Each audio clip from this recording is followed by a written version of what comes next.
Brian from Ball Guy Sci here. We're going to take a look at Google Drawings and how you can use those in your classroom to create custom activities for your students. We're going to start with a pH scale. Let's get going.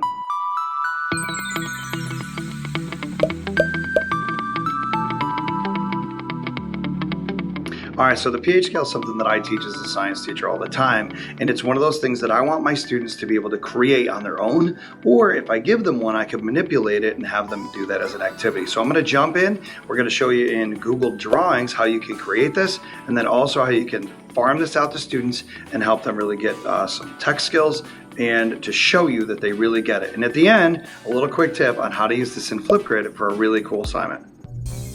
All right, guys, so today I want to take a look at how to create a pH scale and maybe an activity in Google Drawings that students could then be given and sort through. So a couple things. One, if you're a student and you need to create a pH scale, this will help you. If you're a teacher and you want to create this activity for students using a pH scale where they just drag and drop or apply this to another lesson type, then hopefully this is helpful. So here we go. First off, these little arrows at the top are just basic shapes. So I'll show you how I made them.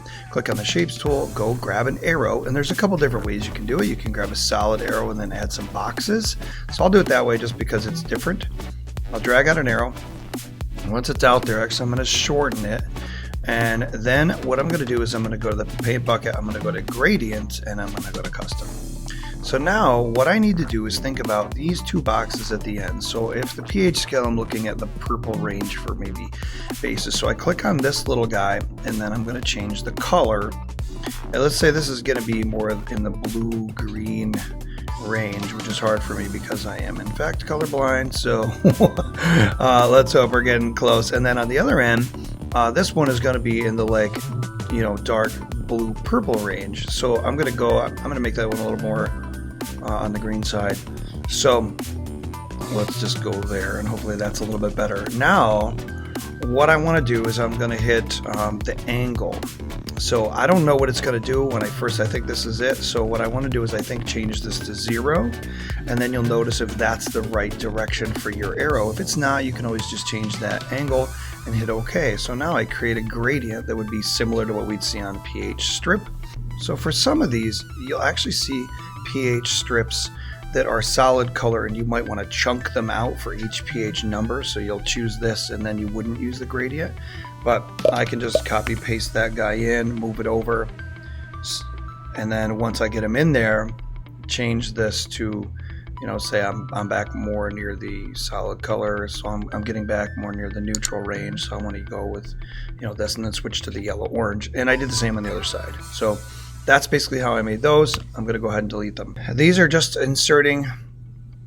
Up here, you have a text box, but you also have some equation types. So these you can use for setting up like strong acid, strong base, weak acid, weak base. You can have kids draw arrows in to point to different things. But then each one of these are just text boxes down at the bottom. The text box then inside of there, I could just have a kid drag where they believe that goes.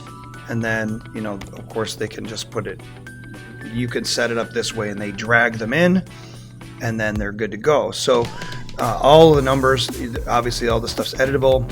If you don't know how to do subscript, superscript, it doesn't show up super easily, but I'm on a Mac. So for this one, if I hit Command comma, it's going to put it back. Okay.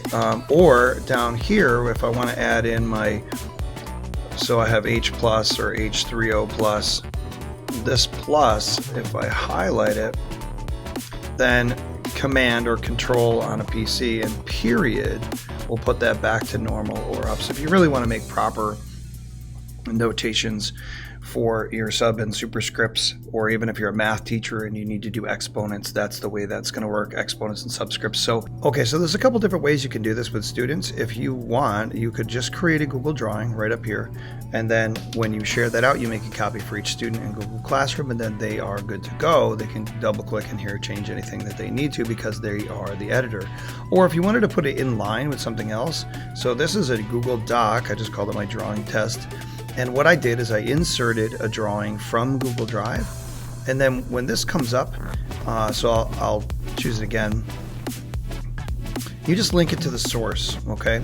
So linking it to the source allows students to edit it because they are the owner, but if you insert it as unlinked, then it becomes a flattened image, and then they can't do anything except maybe another way to do that. So I'll insert it unlinked now just so you can see how this might work differently.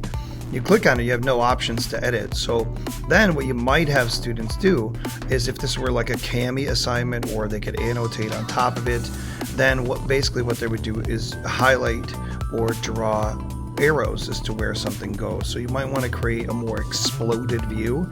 What I mean by that is to spread some words around the outside of the diagram, and instead of kids physically clicking in there and moving them, they just use a drawing tool like you might have in CAMI or a screen annotation.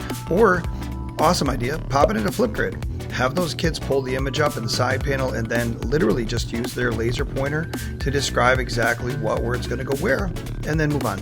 Hey guys, so I hope that was helpful. I hope that you're getting value out of every one of these tutorials that we do. If you have a suggestion for a tutorial, drop that down in the comments for us.